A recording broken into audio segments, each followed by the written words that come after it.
টাকা নিয়ে টানাটানি আর যায় না, হবে নাই বা কেন?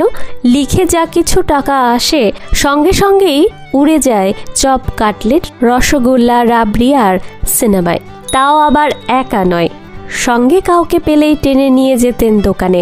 পেট পুড়ে খাওয়া চলতো যতক্ষণ না শেষ পয়সাটাও শেষ হয়ে যায়। অন্য কোনো নেশা নেই তার দৃঢ় সিদ্ধান্ত। নেশা করলে রাবড়ির নেশা করাই ভালো। একবার বন্ধু কার্টুনিস্ট চণ্ডী লাহিড়ীর সঙ্গে গিয়ে ঘুগনিওয়ালাকে বললেন, 3 প্লেট ঘুগনি দাও। বিস্মিত বিক্রেতা জিজ্ঞাসা করলো, আপনারা তো 2 জন, আর একটা কাকে দেব? শিবরাম চক্রবর্তীর উত্তর, আর একটা তুমি খাবে। কোনোদিন নিজের ঘুগনি খেয়ে দেখেছ? আজ খাও, আমি খাওয়াবো। এমন খদ্দের পেয়ে ঘুগনিওয়ালা হতবাক। শিবরাম চক্রবর্তীর সামনেই নিজের বানানো ঘুগনি চেখে তবেই মুক্তি। তবে তখন টানাটানি চরমে। খবর গেল দেশবন্ধু চিত্তরঞ্জন দাসের কানে। শিবরাম চক্রবর্তী চিরকালই তার প্রিয়। বলতেন, শিবরাম আলাদা জাতের, বহু প্রতিভার মানুষ। তিনি সুভাষচন্দ্র বসুকে চিঠি লিখলেন, শিবরামকে আত্মশক্তি কাগজে নিয়ে নাও, ভালো লেখেও।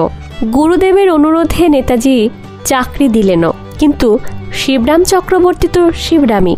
নিয়ম কানুন তার ধারে কাছে নেই। কখন অফিসে আসেন, কখন যান, নাই বা আসেন, কেউ জানে না। নেতাজির কানে যখন এসব গেল, তিনি সতর্ক করলেন, ঠিক সময়ে আসতে হবে। কিন্তু শিবরাম চক্রবর্তী কার কথা কবে শুনেছেন? যা হওয়ার তাই হলো। একদিন হাতে এলো একটি খাম, ভেতরে 100 টাকার নোট আর সুভাষচন্দ্রের 1 লাইনের বার্তা, আপনাকে আর দরকার নেই। অন্য কেউ হলে আতঙ্কে কুঁকড়ে যেত, দিন চলবে কি করে। কিন্তু শিবরাম চক্রবর্তী খাম খুলে যেন স্বস্তির নিঃশ্বাস ফেললেন। চাকরি নেই আর চিন্তাও নেই। কাগজের চাকরি যেমন একদিন হারিয়েছিলেন শিবরাম চক্রবর্তী, তেমনি জীবনের এক সময় হঠাৎ করে একখানা খবরের কাগজের মালিকও হয়ে গিয়েছিলেন তিনি।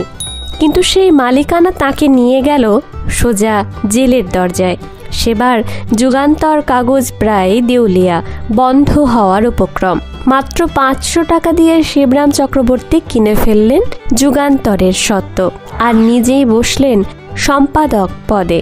তখন অনেক পত্রিকায় ইংরেজ সরকারের চাপে পড়ে হাঁসফাঁস করছে। শিবরাম চক্রবর্তীও ইংরেজ বিরোধী লেখা ছেপে পড়লেন সরাসরি রাজরোষে। নমস্কার, ভিডিওটি ভালো লাগলে লাইক, শেয়ার, সাবস্ক্রাইব করতে ভুলবেন না। আর কেমন লাগলো কমেন্টে অবশ্যই জানাবেন। ধন্যবাদ। আমি মন্দিরা।